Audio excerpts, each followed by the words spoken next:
El tema de hoy. El tema de hoy se llama ¿Cómo ayudar a un familiar que sufre de ansiedad y depresión? Y el objetivo del tema va a ser explicar más o menos cómo una persona, un familiar, desarrolla estos problemas de conducta. ¿Qué es lo que realmente él tiene cuando se dice que sufre de un problema de ansiedad o que está deprimido? Y cuáles son los factores que van propiciando esto, ¿no? Porque claro está que si conocemos un poco mejor las causas de la conducta y conocemos un poquito mejor los factores que propician esa conducta, pues tal vez podemos ayudarle un poco mejor, ¿no? Además de eso, vamos a hablar un poco de cómo lidiar con los episodios de ataques de pánico o los episodios de crisis, que son las situaciones que les angustia muchísimo a los familiares realmente. Y claro, otro tema que les angustia muchísimo es lidiar con el intento de suicidio, aunque no lo haya tal vez los comentarios, el miedo que ellos pueden tener por las cosas que dicen sus familiares. Esto es realmente muy, muy mortificante para los familiares y a lo mejor comprendiendo un poquito mejor podemos dar una mejor solución. Y al final vamos a hablar, les voy a dar unas pequeñas sugerencias de cómo pueden motivar a su familiar a llevar terapia, ¿no? Porque sería una muy buena opción, casi siempre, si no es que siempre, cuando se trata de estos problemas. Y bueno, empecemos con la base, empecemos con lo más importante, que es por qué mi familiar o mi conocido, mi amiga, mi pareja sufre de problemas de ansiedad, problemas de depresión. Las conductas no deseadas, las conductas socialmente no deseadas, están documentadas desde hace cientos de años, si no es que miles de años, ¿no? El ser humano, cuando uno analiza antropológicamente, el ser humano siempre ha sufrido de problemas, ¿no? Problemas no solo en cuestiones de que les pasan catástrofes, sino siempre ha habido, y he estado bien documentado, que el ser humano siempre ha sufrido de problemas emocionales.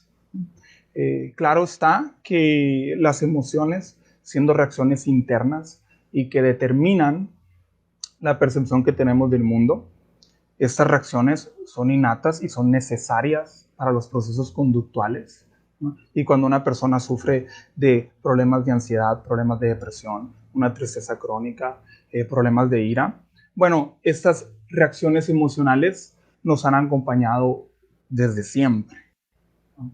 Son reacciones necesarias para tu cuerpo para poder solucionar problemas, ¿no?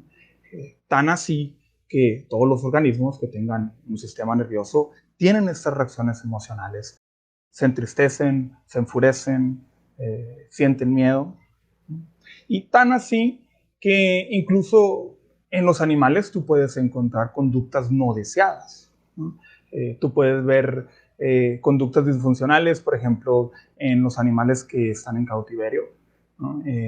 Como ves que ciertos animales que ellos evolucionaron a caminar y a viajar mucho, los ves tú dando vueltas en círculos constantemente, ¿no? Y esto sería de esperarse porque al no poder ellos practicar las conductas naturales que su cuerpo necesita, desarrollan problemas de ansiedad, desarrollan conductas obsesivas compulsivas, así como las personas que vienen con nosotros. Y ellos se obsesionan con andar. Entonces tú ves que el animal, al no tener el espacio, en realidad lo que hace es dar vueltas y vueltas y vueltas durante horas, ¿no? Tú puedes tener un perro que le tiene muchísimo miedo a los ruidos, ¿no? Por algún accidente que tuvo, y el perro, por más que tú intentas calmarlo, de alguna manera, si hay un ruido, hay un estruendo con los cohetes, tú puedes ver que el perro reacciona con un miedo, con una respuesta de ansiedad tremenda, que realmente los perros también desarrollan fobias como nosotros, ¿no? puedes ver casos, por ejemplo, de perros o animales que viven en manada, y cuando uno de los perros fallece, el otro cae en depresión. Esto es común en los elefantes, por ejemplo, y también es muy curioso porque los perros de un amigo, uno de ellos falleció y el otro perro entró en depresión y en cuestión de una semana el perro se enfermó y lo tuvieron que dormir. Todas estas reacciones emocionales acompañan a los organismos y estas conductas, ¿no? Los problemas de ansiedad, lo que llamamos depresión, trastorno obsesivo compulsivo, trastornos de pánico, trastornos de la personalidad, todas estas conductas que no queremos que se presenten, son en realidad totalmente naturales. Y no pudiéramos nosotros esperar que podamos evitar por completo desarrollarlas. Los problemas de conducta, así como parece ser que el sufrimiento, la tristeza, ¿no? La decepción, la culpa, el duelo, parece que todas estas circunstancias y sentimientos son parte de la vida. Entonces, si nosotros nos preguntamos, bueno, ¿por qué es que esta persona cayó en depresión? Es que es algo normal realmente que a través de las circunstancias tú vayas aprendiendo a ser una persona que siente mucha desesperanza, ¿no? A través de los eventos negativos en tu vida vayas aprendiendo a tener conceptos negativos de ti mismo, ¿no? Y ese es un punto sumamente crucial que la teoría conductual hace mucho énfasis, que es el medio ambiente, el contexto en donde se desarrollan las personas o los organismos, lo que determinan su conducta.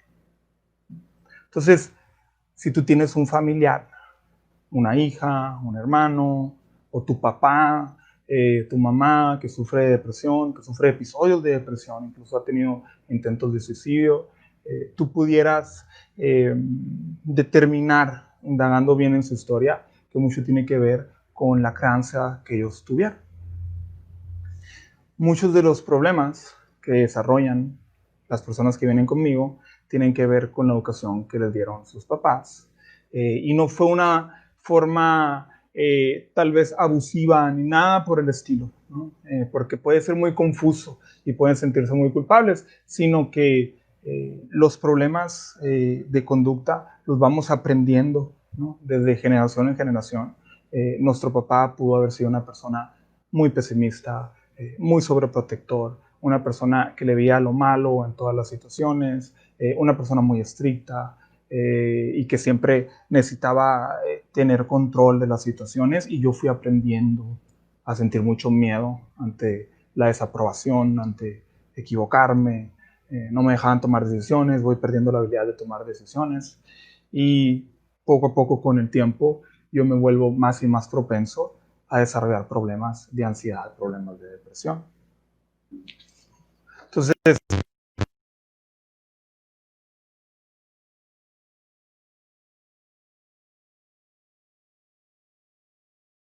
muchísimo en cuenta cómo son ustedes mismos, cómo es la relación que ustedes tienen con ustedes mismos y con esta persona. Porque tal vez puede ser que con tu propia conducta a veces propiciemos los mismos problemas emocionales, ¿no? Algo que es bien importante es que si no logramos nosotros reconocer estos factores ambientales, ¿no? Si no comprendemos por qué sucede lo que sucede, muy difícilmente puedes tú empezar a hacer los cambios.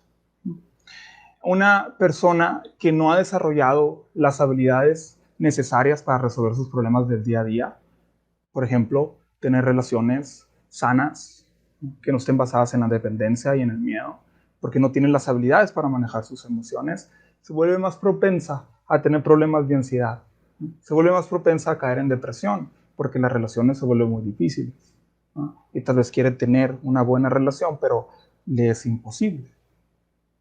La falta de competencias resulta algo crucial para determinar si una persona puede o no desarrollar un problema de conducta. lo que tú sabes hacer o no ante las situaciones problemáticas en tu día a día determinará cómo te sientes y determinará hasta qué grado llega esto a ser un problema. Entonces, sí, no podemos nosotros de buenas a primera identificar estas faltas de competencias, qué es lo que necesita la persona, que necesita aprender habilidades sociales, habilidades para trabajar mejor, habilidades para relacionarse mejor, ¿no? Habilidades para controlar los pensamientos negativos, ¿no? Todos estos déficits conductuales que presentan las personas que vienen conmigo, si nosotros no sabemos ni siquiera cuáles son, ¿no?, estos déficits, muy difícil puede esto empezar a hacer los cambios. Por eso resulta muy conveniente llevar a la persona a terapia, ¿no? Porque tú te puedes ahorrar muchísimo tiempo en comprender a una persona y comprender cuáles son las causas de estos problemas para que tú lleves un proceso, un procedimiento en donde realmente se modifiquen estos factores ambientales, ¿no?, las cosas que están sucediendo en la casa, las cosas que están sucediendo en el trabajo, cuando sale, con quién se junta, ¿no?, y también para que se le entrene a la persona, ¿no?, para que se le enseñe las competencias para lidiar con estas circunstancias.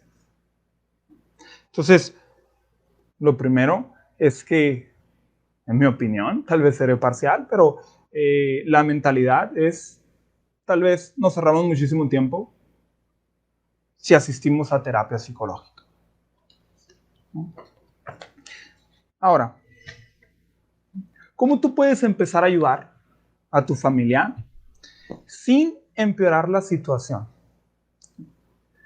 Esto es muy crucial porque las personas que viven con problemas emocionales, las personas que viven con otras personas que tienen problemas emocionales, problemas de ansiedad, problemas de depresión, estas personas pueden ser sumamente demandantes, emocionalmente demandantes, porque son personas que están constantemente preocupadas, con miedos, les cuesta mucho trabajo tomar acciones, ¿no?, para solucionar sus problemas. Son personas que tal vez viven irritadas todo el tiempo. A veces es muy difícil comunicarse con ellas porque son personas que explotan, ¿no?, personas que están a la defensiva, ¿no?, por todo el miedo que sienten, ¿no? Son personas que pueden ser controladoras por lo mismo, porque sienten tantos miedos que necesitan que todo esté en cierto orden. Y son personas, sobre todo, que se sienten muy incomprendidas.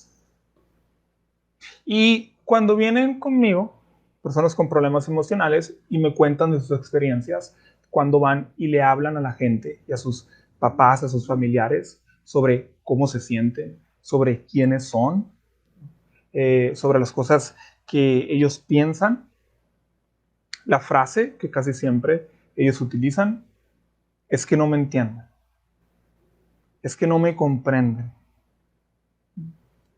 Y yo entiendo, ¿no?, claro está, lo difícil que puede ser comprender a una persona que sufre de ansiedad, que sufre de depresión, porque muchas veces te presentan problemas, los cuales tú no los consideras problemas, y se vuelve sumamente confuso. Entonces, tal vez tú de buenas a primeras, cuando escuchas todo esto que te quiere decir, inmediatamente tu mentalidad es, bueno, ¿cómo le hago para resolverte el problema? ¿Cómo le hago para ayudarte y que ya no tengas este problema? Muchas veces optamos por darle nuestra opinión inmediatamente cuando escuchamos cómo se siente, ¿no?, nuestra opinión y cómo resolverlo, y tienes que hacer esto, tienes que hacer aquello, ¿no? Y levántate más temprano para que te pongas a hacer esto y aquello, y damos estos consejos que realmente son de alguna manera muy viables, porque desde el punto de vista lógico, del sentido común, es cierto, son cosas que necesita hacer. Sin embargo, estas conductas aprendidas, ¿no?, que fue adquiriendo la persona, se vuelven involuntarias. Cuando él trata de sentirse mejor, él simplemente no tiene las habilidades para poder sentirse mejor. Cuando él trata de resolver los problemas de la forma en que tú le dices, él simplemente no tiene las habilidades en su repertorio conductual para resolver el problema sin sentir un caos en su mente y en sus emociones.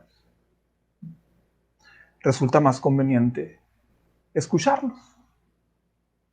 Tratar de escuchar lo más que puedas y no darte la tarea de tal vez resolver la situación, porque tal vez lo que quiere en ese momento que se siente triste, que está hablando contigo, es eso, que tú lo escuches y que tú lo comprendas. Tal vez no espera que tú le resuelvas la situación, pero sí le gustaría que tú pudieras comprender cómo se está sintiendo.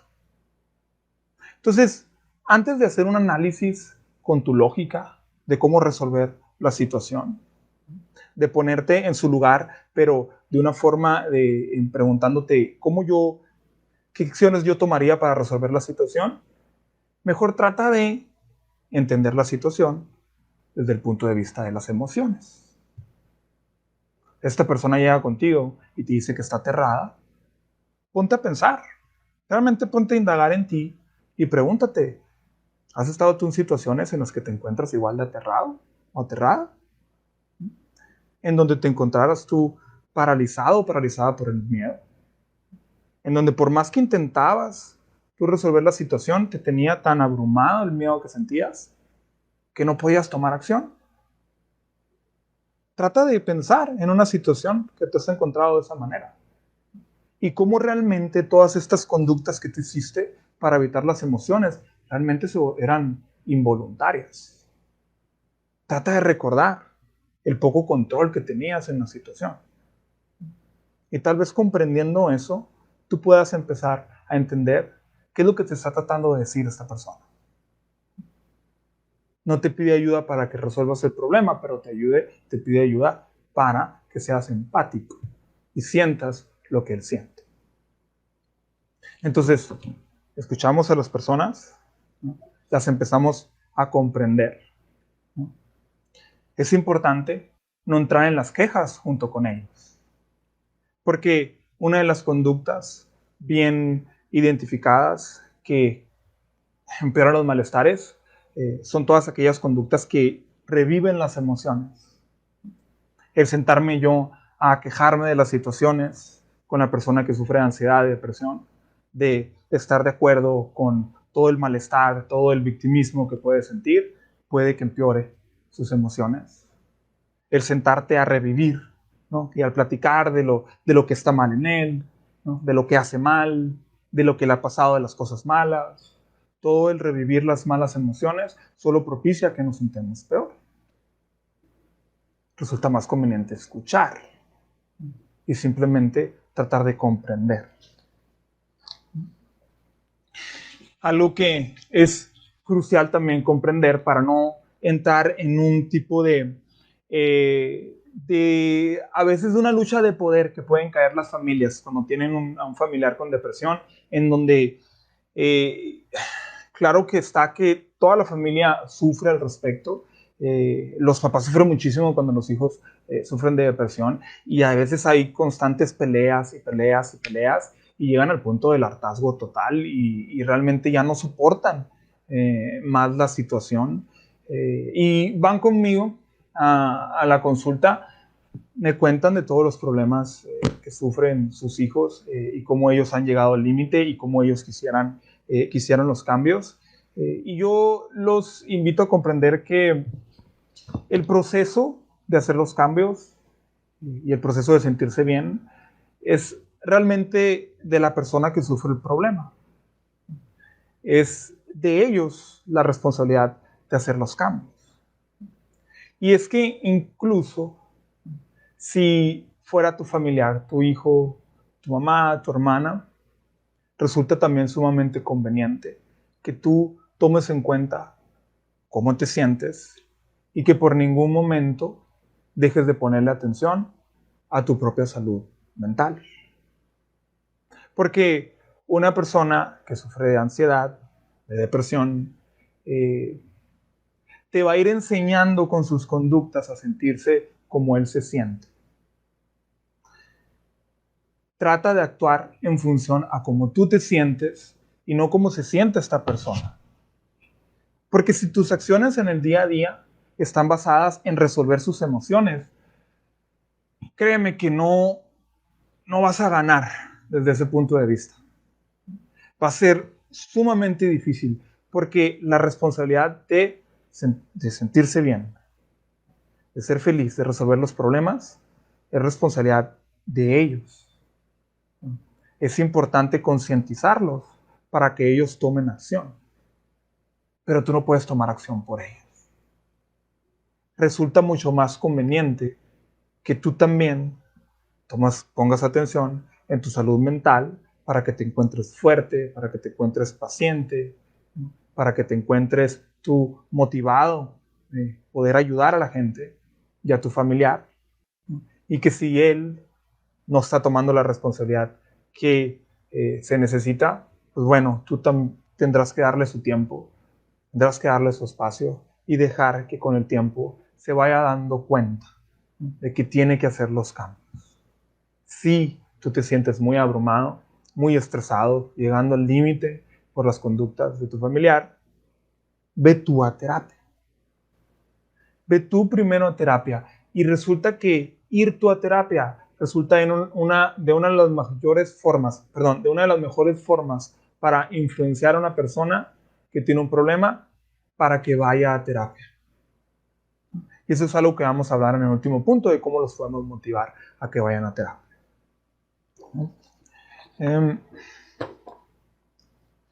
Ahora, a ver, déjenme checar si no están poniendo comentarios. Déjenme un segundito. A ver si me cerró aquí. Espero esté siendo claro, ¿no? Aunque voy con todo esto. A ver.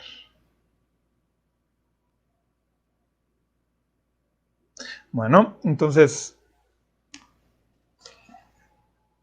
hay otra. Es más difícil diagnosticar a un niño con depresión infantil. O sea que lo que le llaman depresión es una clasificación de conducta. Es una forma en que se agrupan varias conductas que llevan un comportamiento no deseado, socialmente indeseado. No queremos que una persona no pueda trabajar. Si sufre de un problema de estrés laboral tremendo, no queremos que esta persona no pueda trabajar, porque este problema implica no solo riesgos de salud, riesgos económicos para toda la sociedad.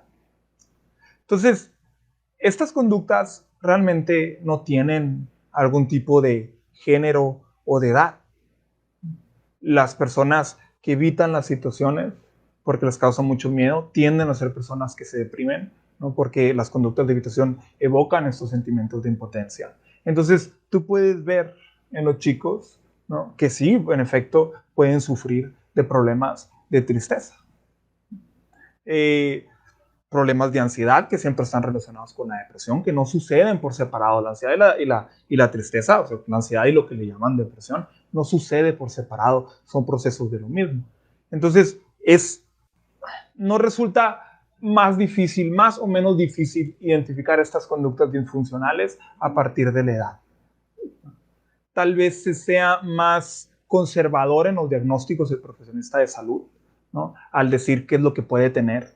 Hay diagnósticos que no son tan socialmente aceptados dependiendo de la edad, ¿no?, y se les pueden atribuir otros factores. Entonces, puede que sean menos propensos los especialistas a diagnosticar, por ejemplo, bipolaridad en un niño, ¿no?, porque no es tan socialmente aceptado en la comunidad.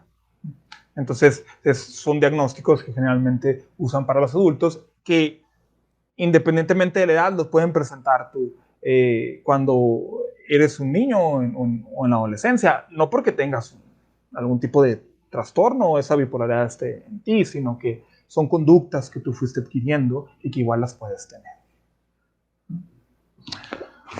Entonces, ¿cómo lidiar con los sentimientos de suicidio y con las conversaciones de suicidio? Esto es bien crucial porque son conversaciones que tú tienes con las personas que sufren de ansiedad y depresión y que son bien delicadas y que a nosotros al recibir toda esta información nos puede abrumar tremendamente. Las mamás con hijos deprimidos y que han tenido intentos de suicidio, a lo mejor y no es el intento que tuvieron, era muy poco probable que terminara realmente en la muerte, pero es demasiado abrumador la idea de que un familiar se pueda suicidar, y el asunto es que entran en estados de crisis a veces en donde lo único que pueden sentir son todos estos malestares, y a través de estos malestares se van a comunicar contigo y van a comunicar todo el hartazgo, todo lo que está mal, todos sus sentimientos y todas las ideas que se pueden venir, que ellos han tenido desde, a veces prácticamente desde la adolescencia, ¿no? Estas ideologías suicidas. Entonces, algo que aquí es bien importante y yo trato de hacer énfasis es en que a veces el miedo al suicidio sí puede caer en lo irracional. ¿Y a qué me refiero con esto? Y no trato de minimizar el acto en sí, pero estadísticamente en México suceden al año alrededor de 6,000 suicidios. 6,000 muertes por suicidio al año en México, con una población mayor a 120 millones. En realidad, estadísticamente, la población que se suicida es muy, muy, muy baja.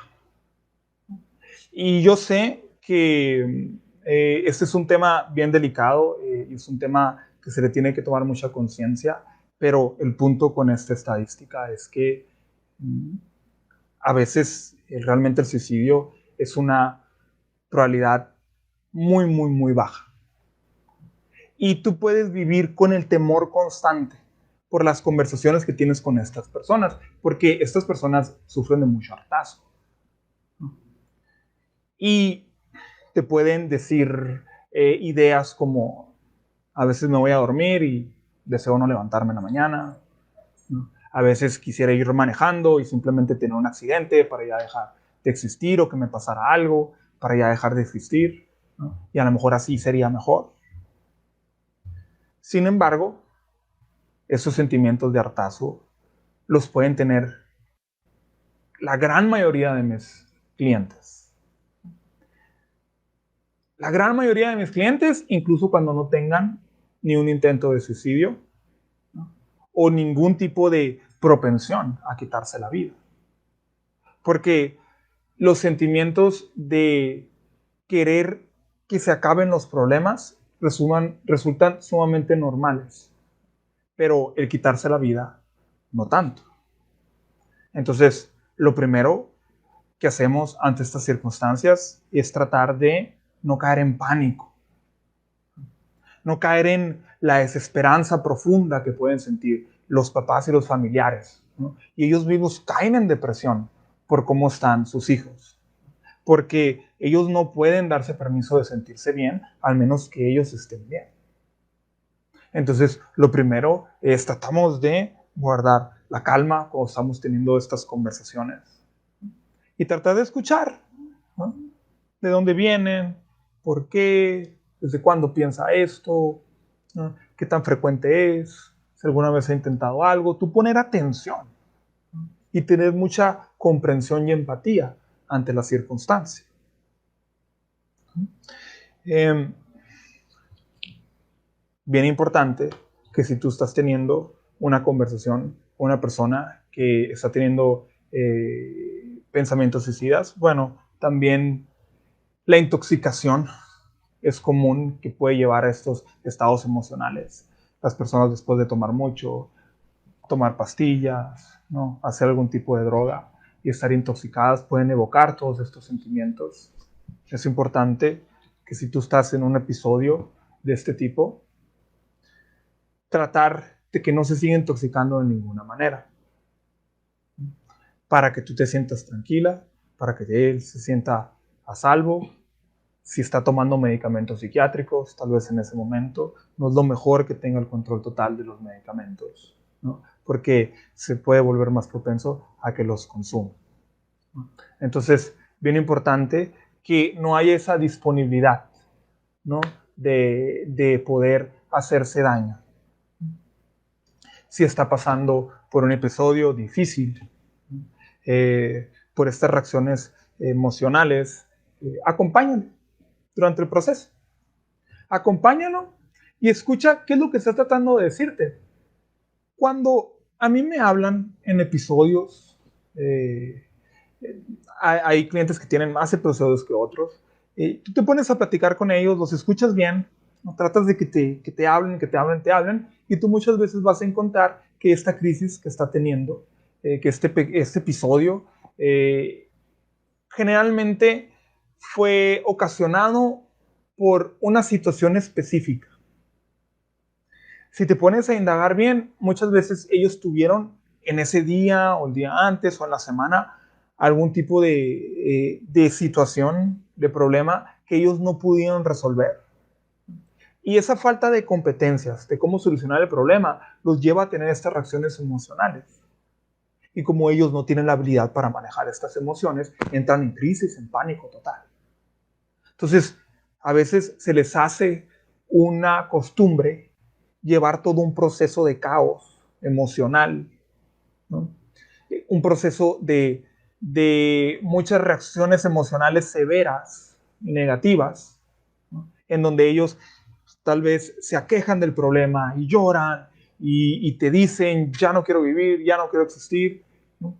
Y es su forma en cómo ellos han aprendido a lidiar con los problemas, ¿no? Pero si escuchas atentamente, muchas veces hay una situación que se puede resolver.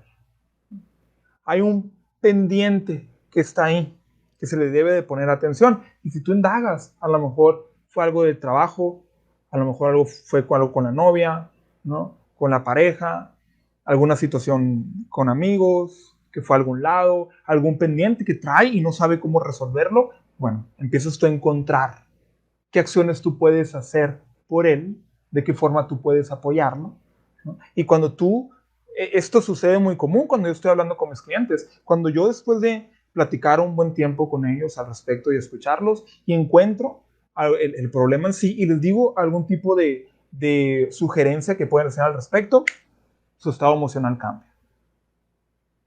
Su percepción de poder resolver el problema cambia las reacciones emocionales. Porque la reacción emocional que está teniendo, todo este proceso emocional que está teniendo, es resultado de la falta de habilidades para resolver el problema. Entonces, si tú le ayudas de alguna manera en esa situación a darle una instrucción, una sugerencia, o tú apoyarlo realmente físicamente con tus acciones, tú vas a ver que va a resultar en un cambio emocional. Se va a dormir, al otro día se levanta, platicas con él y tal vez su mente está más despejada. Es común que yo hable en situaciones de crisis con mis clientes y al otro día les mando un mensaje, oye, ¿cómo estuviste? ¿Cómo amaneciste? Ya me siento mejor, ya estoy más tranquilo, era en el momento, me sentí muy abrumado, no sabía qué hacer y tenía todas esas ideas, pero me ayudó el platicarlo y voy a intentar lo que me mencionaste. Esto se vuelve muy, muy común. Se vuelve también muy común, por ejemplo, que yo me levanto en la mañana y tengo una llamada perdida que me hicieron en la madrugada por una situación de crisis, ¿no? Que esto es bien importante, ¿no? Las situaciones, a veces no puedes tú estar disponible, ¿no? Para ellos a veces estás en alguna situación donde no puedes hablar, o bueno, suceden en las horas de la noche cuando realmente es imposible, ¿no? Contestar, y luego ya hablas con ellos en la mañana, ya platicas, oye, tengo una llamada perdida tuya, ¿qué fue lo que pasó? Cuéntame. Y muchas veces, ¿sabes qué? No, pues en el momento me estaba sintiendo con mucha ansiedad porque me puse a pensar respecto a esto y no sabía qué hacer y entré en pánico, pero ahorita ya me siento tranquila. ¿No? Ya me siento calmada, incluso se disculpan conmigo, disculpa, no es mi intención, ¿qué digo? No es la intención que se disculpen conmigo, pero lo que trato de decir con esto es que muchas veces estas reacciones son momentáneas, ¿no? Y lo vamos a ver ahorita con los ataques de pánico, son momentáneas y una vez que se detienen, cuando pasa el tiempo, ¿no? Y el cuerpo deja de reaccionar de esta manera, ellos pueden volver a entrar en su lado racional, su lado lógico, y ya no sentir tanto miedo, tanta abrumación, y la situación se ve muy diferente. Si nosotros entramos en pánico, ¿no? Cuando ellos entran en pánico, probablemente lo hagas peor y alimentes la situación. Entonces, guarda la calma, acompáñalo durante el proceso, escúchalo, trata de encontrar qué es lo que se está diciendo, cuál es el problema que te está tratando de decir, y tal vez darle las sugerencias si se ve pertinente, y tómate tu tiempo. Deja que pase el tiempo, que pase el día. Que no te absorba demasiado la situación, para que tú te mantengas firme, y vas a ver que eventualmente van pasando las reacciones, y si hay una buena sugerencia, si hay un buen apoyo, te lo va a agradecer, se va a sentir mucho mejor contigo. Y bueno, si hay tal vez la terapia psicológica, vamos resolviendo los problemas de raíz para que ya no se sintomaticen en estos intentos de suicidio. Espero esté siendo claro, ¿no?, con lo que estoy explicando. Le escondo los fósforos y todo lo que pueda hacerle daño. Sí, ¿no? Es muy infortunado vivir de esa manera, ¿no? Somnin Morena. Es muy desafortunado vivir de esa manera, con el pendiente, ¿no? Y uno mismo sufrir. Y sabes, si pues el chico, el hijo, el familiar tiene problemas de depresión, de ansiedad, muy probablemente los padres también sufran de estas conductas. Casi debería de ser de esta manera, no porque lo heredaron en la sangre o en sus genes, porque no hay genes de la depresión, ni hay un examen médico de sangre o orina de la depresión o de la ansiedad. Son conductas que ellos sí fueron aprendiendo, ¿no?, a través de la observación, a través de las instrucciones, de lo que le dijiste, de lo que no le dijiste, del medio ambiente. Entonces, es muy infortunado vivir así. También hay que estar bien pendientes de nuestra propia salud mental para poder ayudar a los demás. Imagínense, tú tratas de ayudarlo porque tú tratas de encontrar paz, ¿no? Tratas de apoyarlo porque tratas de que haya tranquilidad en tu vida, ¿no? Y que ellos se sientan bien es una parte fundamental para que tú te sientas bien. Pero si lo hacemos a expensas de sufrir nosotros también del mismo problema, de desarrollar el mismo problema que ellos tienen, entonces tú te preguntas, pues qué tanto vale la pena ayudar, ¿no? O que realmente tan pertinente es mi ayuda si yo soy el que va a salir también perjudicado al tratar de hacerlo. Yo creo que nosotros, lo importante de estar ahí para los demás es para que estos buenos valores dentro de nosotros se desarrollen, para tener un buen autoestima, para tener un buen concepto de nosotros mismos, para poder tener esa fortaleza, esa seguridad en nosotros mismos. Y si las personas que sufren de estos problemas nos absorben tanto, o hacemos de nuestra vida el resolver sus problemas, a veces pues te preguntas, bueno, ¿qué tan válido es que yo me involucre en esto, ¿no?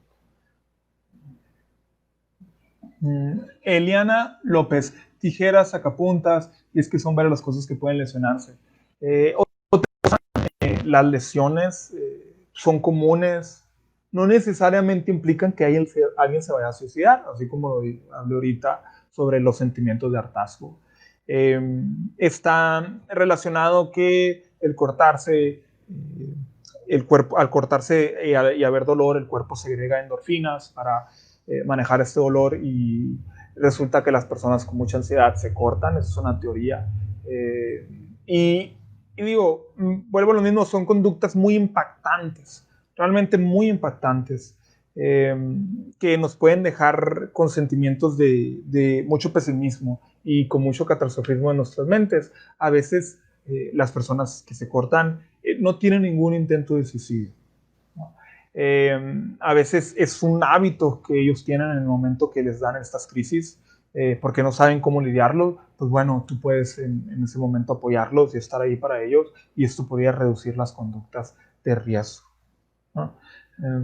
Vuelvo a lo mismo, no quiero minimizar estas conductas, pero a mí se me hace tan pertinente la salud mental de los familiares, y que ellos no entren en pánico, ¿no?, ante estas circunstancias, para que puedan realmente resolver el problema. Le pido que haga ejercicios de relajación, eso también es crucial, ¿no? Que es cierto, cómo uno puede envolverse en caer en ese agotamiento mental por sentirse responsable. Dorenia, eso es a lo que van muchos familiares, ¿no? Y vienen muy abrumados y me piden, ellos buscan resolver estos sentimientos tratando de solucionar los problemas de los demás. Y bueno, esto es muy válido, es muy admirable, pero te puede dar una percepción inadecuada de cómo resolver tus propias emociones. Porque el control de tus emociones pasa a los problemas de los demás y que ellos tienen que resolver. Entonces, no, realmente todo tiene que ver con cómo tú reaccionas ante las circunstancias, ¿no?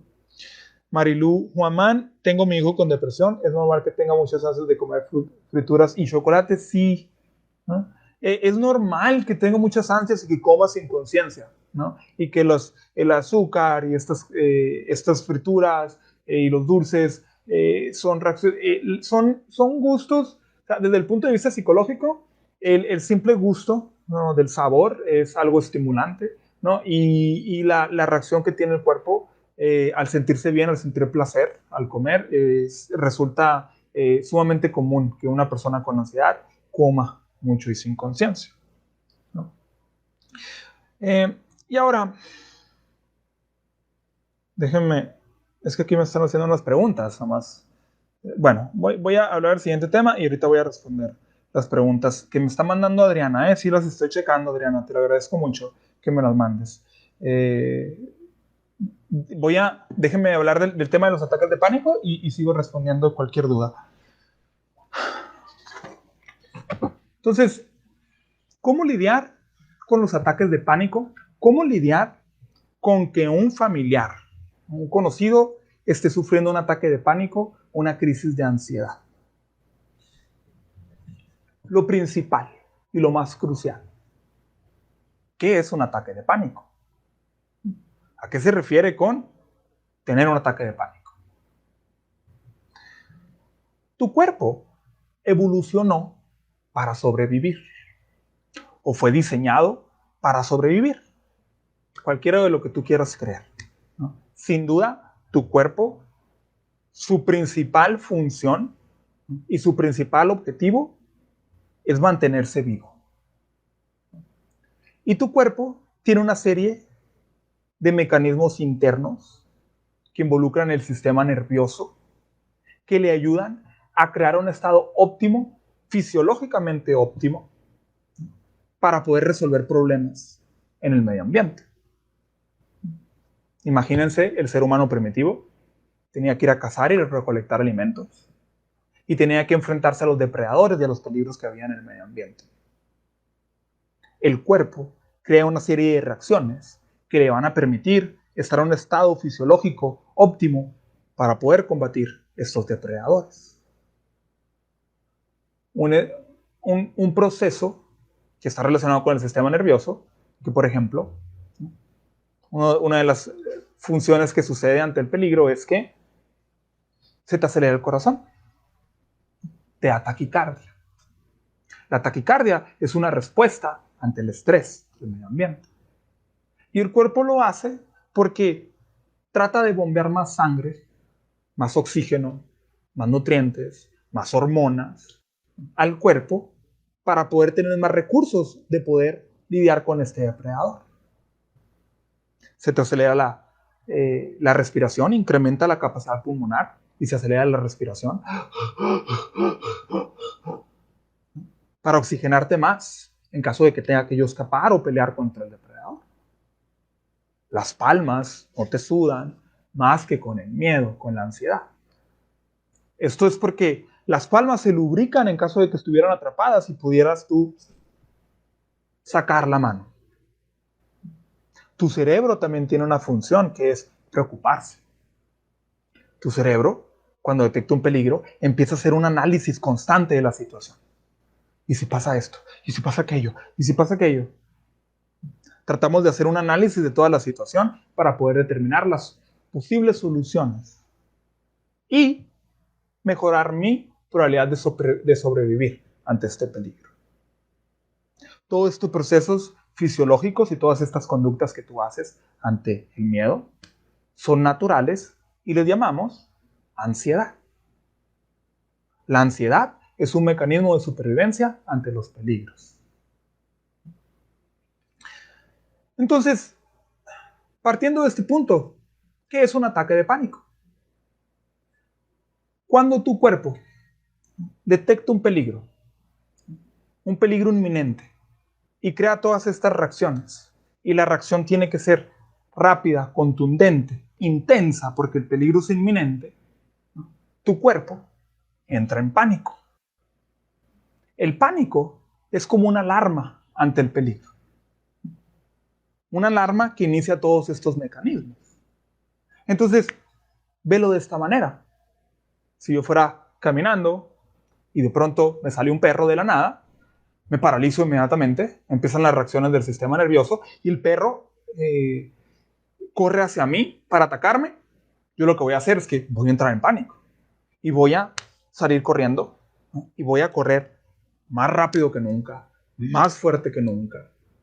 No voy a voltear para atrás, no voy a tener otra cosa en la mente más que huye, huye, huye, huye y ponte en un lugar para estar a salvo porque el peligro viene por ti. Y yo voy a correr y correr y correr y correr y eventualmente esta respuesta me va a ayudar, me puede ayudar, sí o no, me puede ayudar del peligro y yo escapo del perro. En ese momento, la reacción que yo voy a tener, la condición física que voy a tener, claro, va a ser una condición muy agitada en donde mi corazón se esté saliendo, mi respiración sea sumamente agitada, ¿no? Te duele la cabeza, se te nubló la mente, ¿no? Te falta mucho aire, estás mareado, se te durmieron las manos, ¿no? Te sientes con náuseas, te sientes completamente mareado. Tuviste una reacción de pánico. Los ataques de pánico son respuestas naturales ante el peligro. ¿Qué sucede con una persona que viene conmigo y ha desarrollado el hábito de tener ataques de pánico? Lo que le llaman un trastorno de ataques de pánico, que simplemente es una persona que tiene estas reacciones emocionales habitualmente, que pueden ser todos los días, en la noche se levantan con pánico, ¿no? Una vez a la semana, 2 veces a la semana, cuando van a cierto lugar en donde es estresante, entran en pánico. Lo que se detecta en estas personas y que resulta sumamente crucial comprender es que casi nunca tienen algún tipo de educación sobre la ansiedad. Ellos han sido personas propensas a ser ansiosas desde siempre. Ellos fueron aprendiendo a ser personas ansiosas. Cuando ellas, en determinado punto de su vida, estuvieron en una situación de mucha ansiedad y empezaron a sentir la sintomatología como antes no la habían sentido, en un grado para ellos desconocido, un grado mayor al que antes habían experimentado, empiezan a sentir los síntomas. Y estos síntomas, como ellos no tienen ningún tipo de educación al respecto, les pueden ser sumamente confusos. Sienten la taquicardia y dicen, oye, ¿qué me está pasando? Está algo raro aquí, algo me está pasando en mi pecho. Se me está acelerando mucho el corazón. Oye, me falta el aire. Me falta el aire, no puedo respirar. Algo está mal. Se me está nublando la vista. Me voy a desmayar. Mi corazón se me va a salir. ¿Y si estoy teniendo un infarto?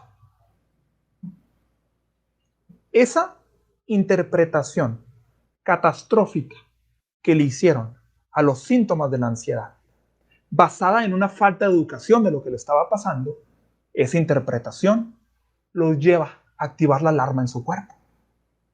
Claro, si tú estuvieras a punto de tener un infarto, pues esto está asociado con la muerte.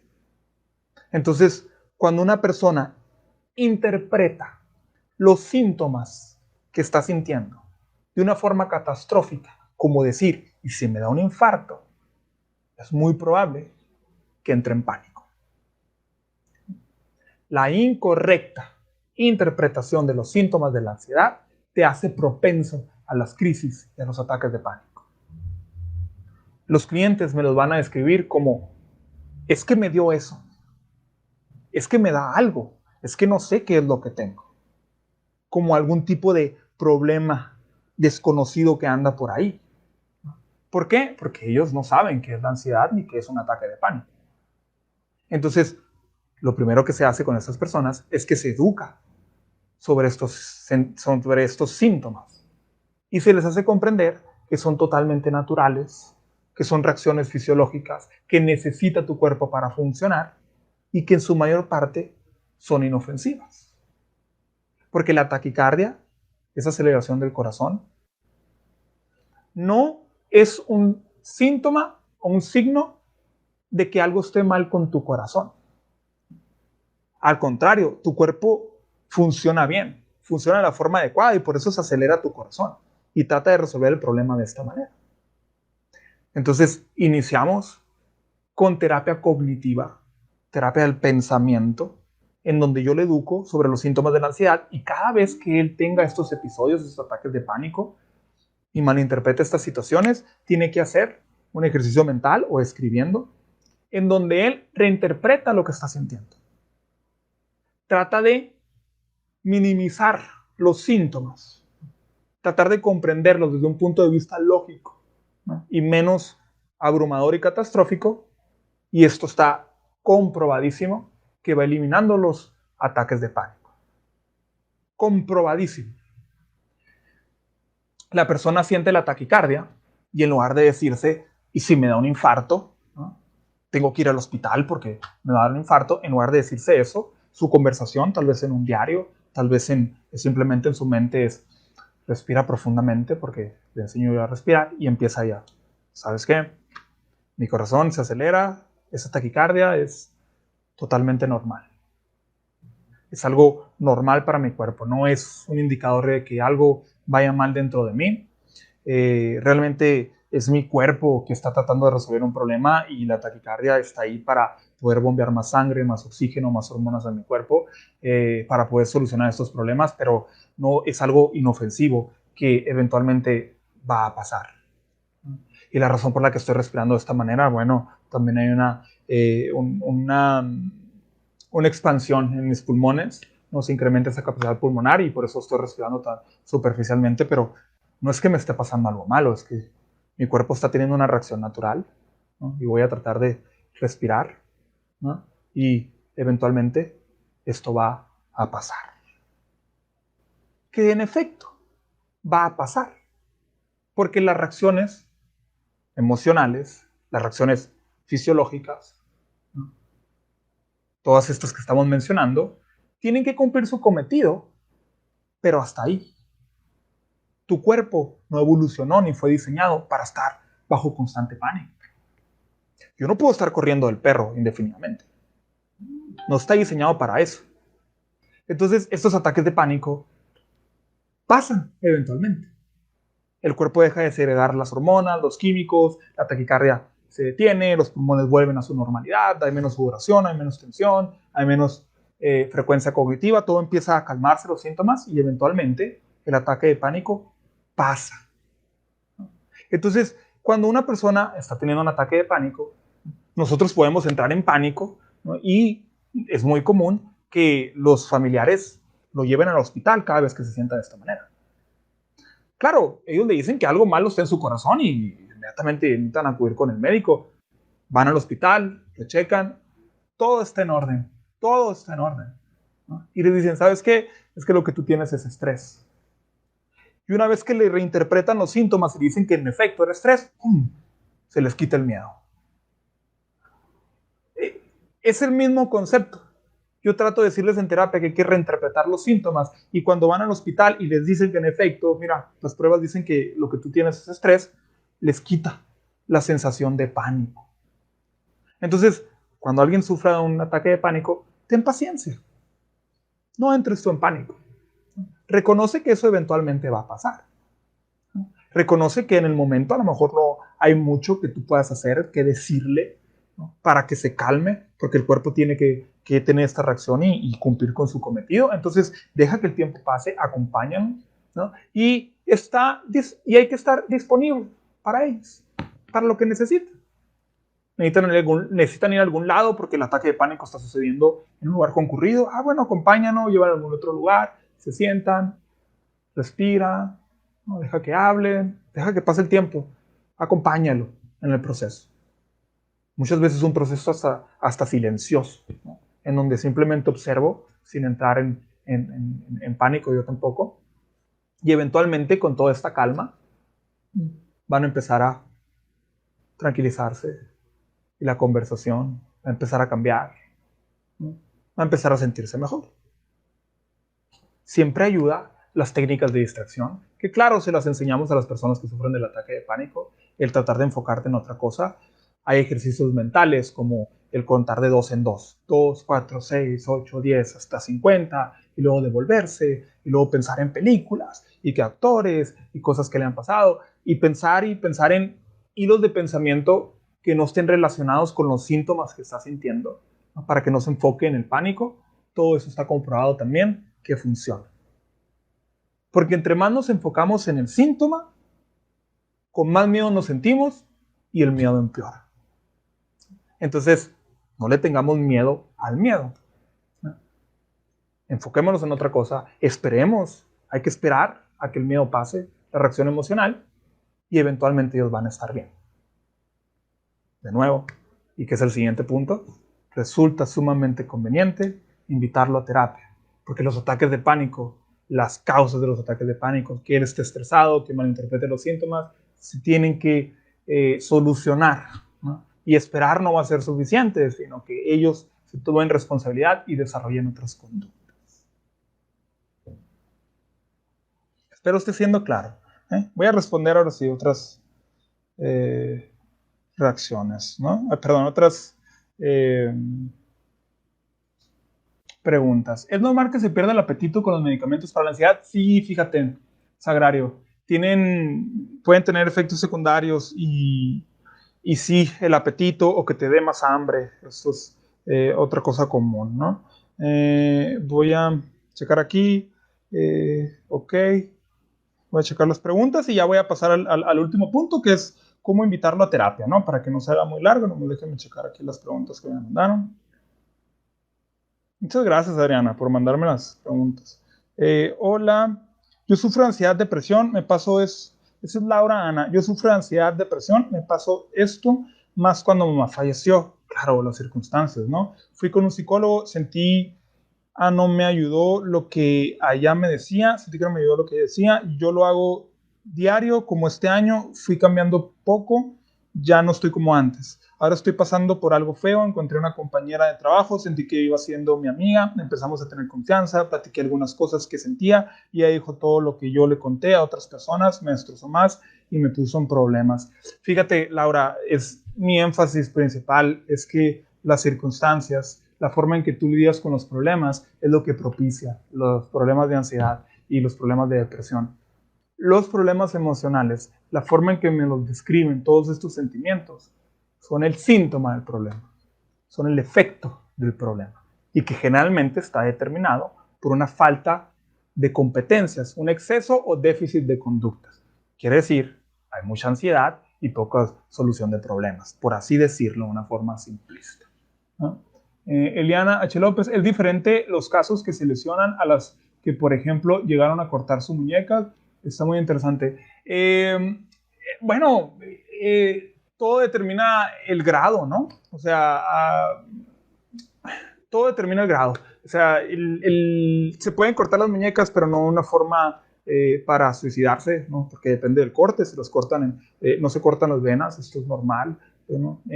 O ellos saben, ¿no? Que de alguna forma se tienen que cortar las venas de arriba para abajo y lo hacen al revés, no lo hacen de esa manera, porque no les da miedo, pues, no sería fácil quitarte la vida, pues. Ese es el asunto. Y tú puedes platicar con esas personas que tienen pensamientos suicidas y dicen, es que no me quiero sí quiero dejar de vivir tal vez, pero pues no quiero sufrir y no quiero que me duela de nada de esto. Pues. Y la gente me puede decir, pues ya, suicídate, pero es que no es tan fácil. O ve y tírate un puente. No, ve y tírate un puente, le pueden decir cuando tienen estas conversaciones pues con la gente por cómo se sienten y dicen, bueno, es que a mí me daría miedo hacerlo y golpearme y no morirme y quedar mal, quedar cuadrapléjico y quedar peor. O sea, no sería fácil tomar la acción de quitarte la vida. Entonces, eso es algo que hago énfasis en donde, bueno, se pueden lesionar y pueden tener sentimientos de hartazgo, pero no necesariamente van a cometer el acto. Entonces, hay que mantenernos a veces con calma, serenos, tranquilos, ¿no? Y no entrar en el catastrofismo. ¿Mm? Rogelio Ordóñez, ¿y las personas autolíticas cómo se pueden ayudar? Autolíticas. ¿Qué es esa palabra? Autolíticas. Y las personas, ok, ¿me podrás inscribir al interno? Ok, ¿qué hay cuando los ataques de pánico son diarios? Ahorita, si no alcanzaste, Madeline Guevara, es esta pregunta. Tal vez no las pueden leer en el chat, estas me las están mandando por WhatsApp, a lo mejor se confunden. ¿Y qué hay cuando los ataques de pánico son diarios? Es lo mismo. Si no escuchaste la plática de ahorita de ataques de pánico, chécala cuando termine y lo subo el video, ahí lo puedes ver. Tengo todo un episodio de cómo resolver ataques de pánico que los pueden checar ahí en mi página o en mi canal de YouTube, ¿no? Madeline, ¿sabes qué es lo peor? Que cuando tenemos un ataque de pánico, una crisis de ansiedad, la gente se hace a un lado, nos deja morir solos. Yo te entiendo, o sea, por eso hablo tanto de la comprensión, pero también hablo mucho de qué tan abrumador es para una persona ser el receptor de estas conductas. Pues eso es muy difícil. El lidiar con una persona que está suicida, tiene un ataque de pánico y no tener tú las herramientas puede ser muy abrumador. Y dime por favor qué hago cuando vives sola y sufres de ataques de pánico diario. De nuevo, mira, la terapia psicológica para poder reinterpretar estos síntomas, la terapia cognitivo funciona para combatir los ataques de pánico y desde luego las técnicas de relajación. Y claro, siempre tener a alguien con quien platicar para que te sientas apoyada y no sola es ideal. García Altagracia, ¿se puede salir de la ansiedad y depresión sin medicamentos? Sí. Sí, contundente, ¿no? Y esto lo creo firmemente y totalmente, ¿no? He visto opiniones de que la gente no puede resolver sus ataques de pánico sin medicamentos. Jamás, ¿no? He sugerido medicamentos para los ataques de pánico y con terapia cognitiva comprobada, ¿no? De las mejores de todas para los ataques de pánico, de las pioneras para resolver ataques de pánico, ¿no? Funcionan en cuestión de semanas a veces. Y claro, la terapia de exposición y conductual también funciona. Entonces, para mí es un sí, pero cada quien tiene la opción de llevar el tratamiento como ellos lo vean mejor. Eso es aún más crucial que mi opinión. La libertad de tratar de su salud mental como tú pienses que sea lo mejor para ti es crucial para el tratamiento en sí. Está comprobado y muchos postulan que la idiosincrasia, lo que la gente cree, determina mucho los resultados de la terapia. Entonces, si tú quieres tomar medicamentos, también está la opción. Infórmate mucho, que haya un consentimiento informado en que tú sepas cuáles son los efectos que va a hacer en ti ese tratamiento, ¿no? Para que no te caiga por sorpresa, ¿no? Y que tú comprendas que también, y esta es mi opinión, la terapia psicológica es la que resuelve los problemas, porque no son problemas biológicos. Un ataque de pánico no es un problema biológico, es una reacción biológica en efecto, pero no es un problema que tiene el cuerpo, no es una enfermedad en ningún sentido, es una reacción natural ante el peligro, ¿no? Y entonces tu conducta propicia que tu cuerpo esté alarmándose constantemente todos los días. Si modificamos las conductas, los ataques de pánico dejan de suceder. También pienso volver a ver el video. De momento no puedo tomar notas, pero sí me parece muy buena la manera en la que estás planeando. Qué bueno. Espero les ayude, Eliana. Te mando un saludote. Y miren, para que no se alargue mucho, voy a terminar con el último punto, que es cómo motivar a alguien para que vaya a terapia. Y esto es algo muy, muy común. Esto me lo van a preguntar desde la primera llamada, ¿no? Y un mensaje, oye, es que quiero que vaya, pero no sé cómo decirle, no sé cómo llevarlo, no quiere. Bueno, lo primero que yo considero bien importante es que hay que normalizar el asistir a terapia.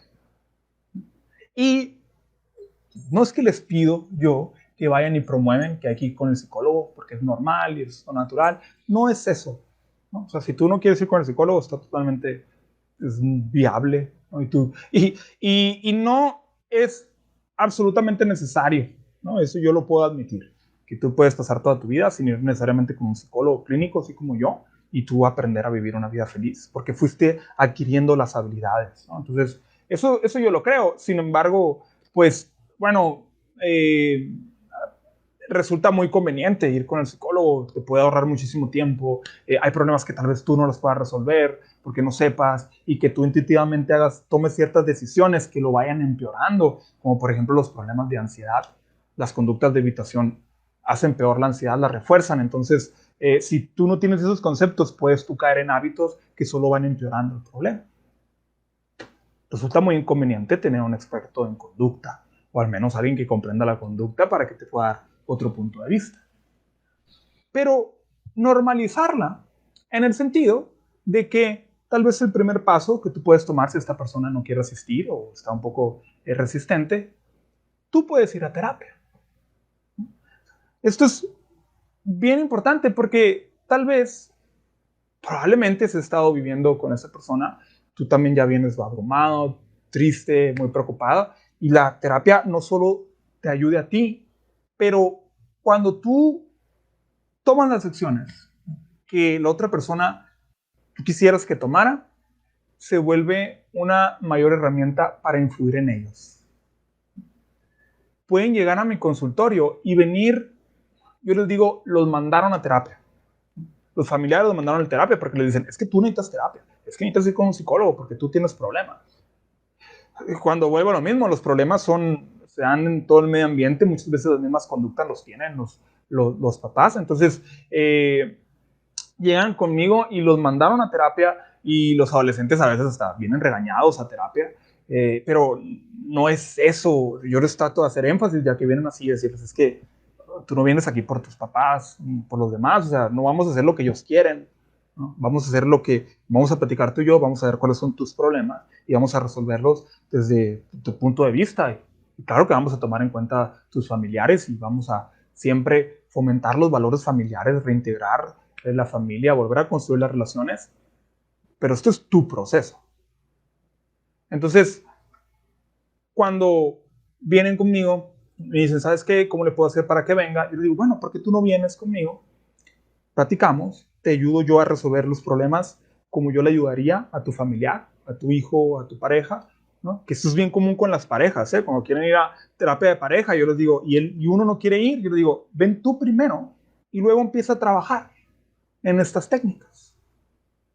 Que en los diarios para preocuparte menos, que en las técnicas de relajación, que en hacer actividades, en sentirte bien, en comprender estos conceptos, y luego los vas compartiendo. Vas compartiendo tu experiencia al respecto. Al resolver tus problemas, y dices, ¿sabes qué? Pues mira, yo pues estaba yendo a pedir ayuda y fui con el psicólogo, porque yo también me he sentido así con la situación esta, y me ha ayudado a cambiar mis pensamientos, me ha explicado bien por qué sucede todo esto, cómo yo tal vez fui aprendiendo a ser así, cómo a veces me falta la habilidad para comunicarme y esto crea problemas contigo, y es por eso que yo decidí tomar ayuda. Y sabes, cuando tú estés lista, siempre puedes venir para acá. La experiencia que yo estoy teniendo es muy grata y adelante, cuando tú quieras venir, estás completamente invitado a hacerlo. ¿Ok? Resulta muy diferente esa invitación. Los hace pensar. No vienes y me dices que yo soy el que tiene el problema, ¿no? No me estigmatizas como el que está deprimido, como el que es el ansioso. Me siento más aceptado porque me estás pidiendo que lleve un proceso que tú estás llevando. ¿No? Y dices, ok. ¿No? Resulta mucho más fácil influenciarlo de esa manera. Entonces, normalizar el ir a terapia y tú ir a terapia primero resulta una gran herramienta. ¿no? Reconoce también que tú puedes ser parte del problema. Claro está, ¿no? En las relaciones, ¿no? Pues cuando la hija vienen conmigo, por ejemplo, la hija o el hijo y tienen problemas con los papás y esto lo está llevando a más problemas de ansiedad, más problemas de depresión, más problemas de disfuncionalidad en la familia. Bueno, es importante reconocer que, oye, tal vez parte del problema soy yo, ¿no? Y parte del problema es que yo tengo que cambiar y voy a tratar de yo hacer los cambios y voy a ir a terapia psicológica también, si quieres contigo o yo por mi cuenta. Resulta mucho más fácil influir en ellos para que tomen esa decisión. Sé paciente. Es un proceso. Imagínense ir a sentarse con un desconocido a hablar de tus problemas. Es de lo más incómodo que pudiera experimentar una persona que sufre de mucha ansiedad social, un mal autoconcepto de sí mismo, con miedo al rechazo, cosas íntimas. Hay que tenerle paciencia y hay que ver el aceptar la terapia como un proceso.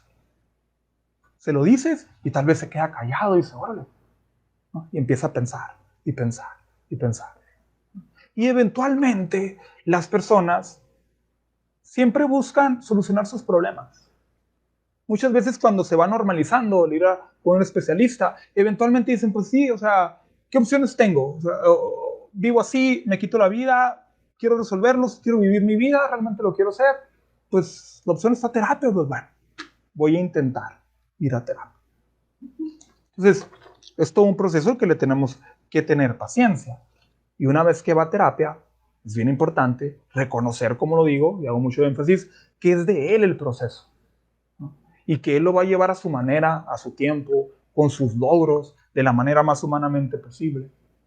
Y lo que tú tal vez quieras de él, ¿no? Y lo que tú tal vez quieras que se logre en la terapia, ¿no? Tal vez no es necesariamente lo que él necesita. Lo que tú puedas querer no necesariamente es lo mejor para él.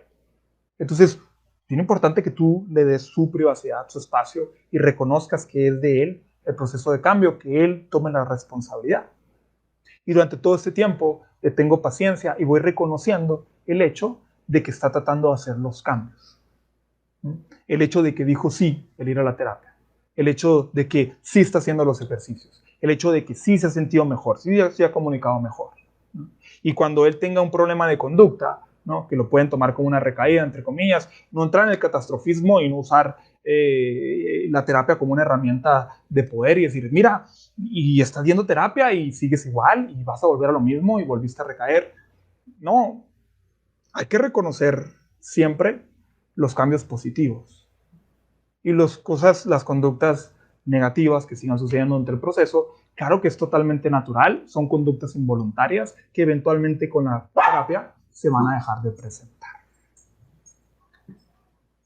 Espero haya sido claro con el tema, ¿no? Hasta aquí voy a dejar el tema. Claro, voy a responder preguntas, pero en cuestión del contenido, esto es una opinión que yo les puedo dar y espero les ayude, ¿no? El aclararles un poquito cómo piensa, cómo se siente una persona con estos tipos de problemas, de dónde vienen este tipo de problemas. Disculpen a mi perrito, y qué es lo que pueden hacer en ciertas situaciones que yo al menos logro reconocer que los familiares les abruman muchísimo, como los ataques de pánico, los pensamientos suicidas, ¿okay? Y cómo llevarlo a terapia cuando quieren hacer los cambios, y todo ese miedo de, es que yo no sé cómo responder ante él y me da miedo hacerlo peor. Espero que al menos esta información les pueda ayudar un poco a tener más claridad y, repito, siempre está la terapia para ellos y para ustedes también.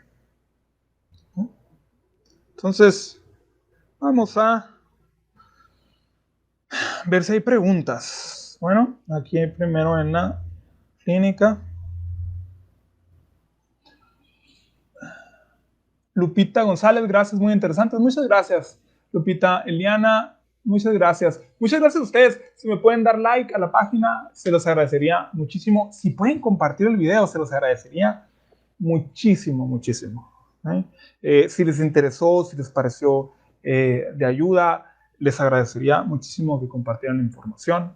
La información está ahí gratis, les digo, todos los jueves voy a estar haciendo estoy haciendo los videos. Y este video va a quedar cortado también en partes, como podrán ver en mi canal de YouTube o aquí en la misma página, para que ustedes tengan los clips de la información más importante y la puedan compartir o tenerla ahí. Repito, si me llevan compartiendo, se los agradezco muchísimo. Entonces, Javier Cota Oliva, Ruth Moreno, un saludo, gracias por comentar. Ok.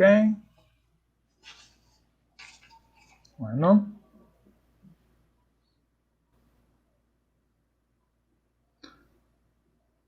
Recibo preguntas.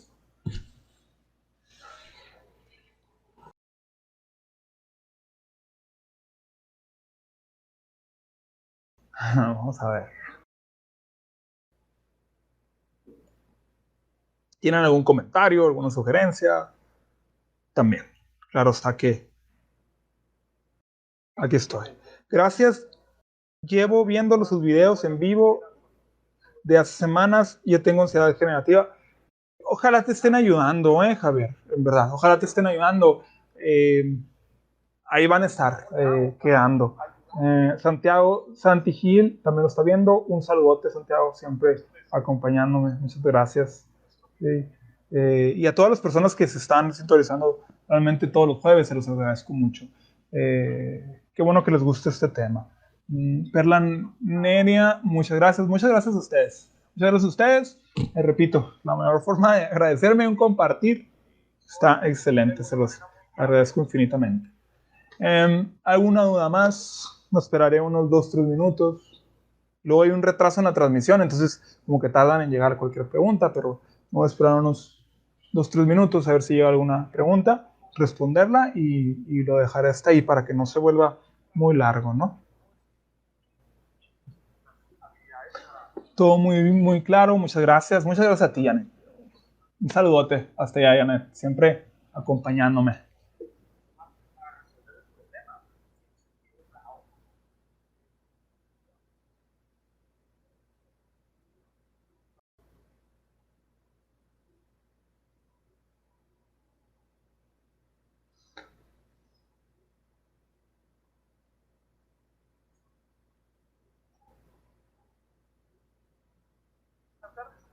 Lorena Costa Beltrán, muchísimas gracias. Muchas gracias a ti.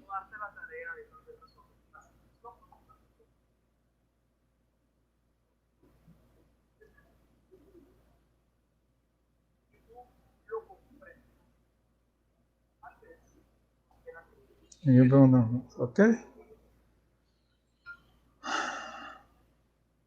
Bueno.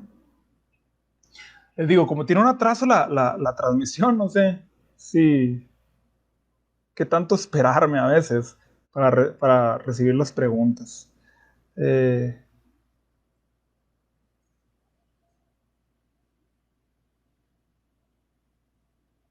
Eliana H. López, y constantemente tiene crisis. Y constantemente sufrió crisis. A ver, ¿qué?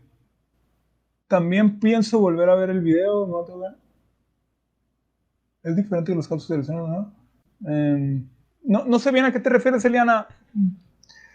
Como les digo, estas crisis, estos episodios son solo un efecto de los problemas, de la falta de competencias generalmente para resolver los problemas que tienen en el día a día y se van condicionando, se van acostumbrando a reaccionar así ante las situaciones.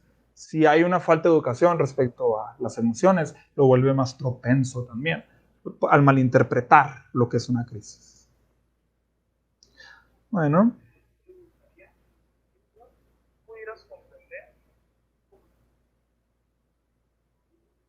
Entonces,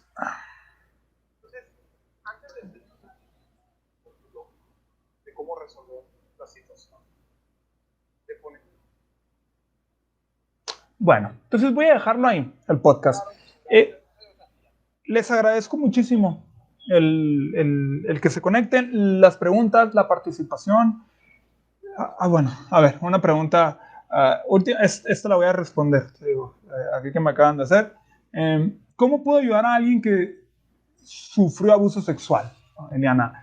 Mira, la terapia es la misma, ¿no? La terapia psicológica, la terapia cognitivo-conductual, como yo la manejo, es la misma independientemente del caso. Este evento traumático es un factor de riesgo para desarrollar problemas de ansiedad y problemas de depresión, entonces se ayuda de la misma manera, ¿no? Trata de comprender cómo se siente, trata de escucharlo, trata de apoyarlo.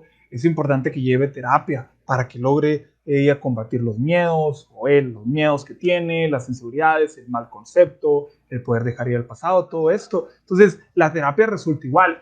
Vuelvo a lo mismo, trata de tú de estar ahí, acompañar, pero invitar a la terapia para que realmente puedan hacer los cambios, Eliana. Y bueno, ahora sí, lo voy a dejar hasta ahí. Espero les haya ayudado. Les mando un saludote. Me pueden seguir. Los veo el próximo jueves. Todavía no sé el tema. Finalmente lo escojo en la misma semana, el lunes. Espero esto les haya ayudado y les mando un abrazo. Muchísimas gracias a todos y a todas los que se sintonizaron. Bonita semana.